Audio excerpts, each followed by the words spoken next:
The delivery rider threw pee bottles in our yard and was very rude to everyone. Now, he is terrified to return to our neighborhood after our payback. This happened a few years ago. Our mail carrier changed, and the new guy, let's call him Dave, was an absolute jerk. He trod on flower beds and was rude to people. But the real kicker was that Dave would pee in a bottle, and if he was in a bad mood, that bottle would be thrown into someone's garden. If you told him to throw the bottle in the trash, he'd throw it at you.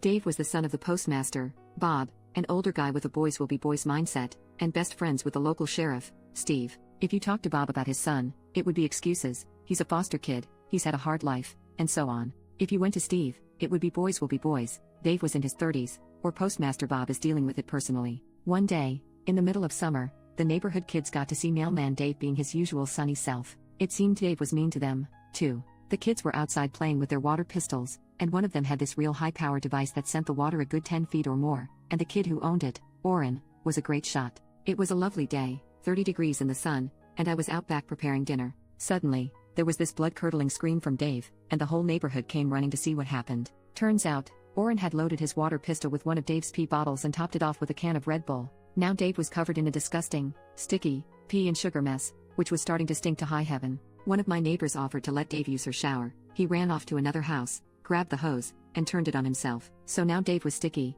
pee-soaked, and wet. He ditched everything in the street and ran off. Steve and Bob walked the street that afternoon, and we'd all not seen anything, of course. Bob had the bright idea of asking Orrin, who told him exactly what we all thought of Dave and how he was acting, in the way only a bright-eyed 12-year-old can. Bob and Steve cornered Orrin's dad. "Is this your son? Do you know what he did?" Without missing a beat, Orrin's dad fired back, "Well, Sheriff Steve, don't you always say boys will be boys?" We never saw Dave again, but Orrin's birthday party was huge that year.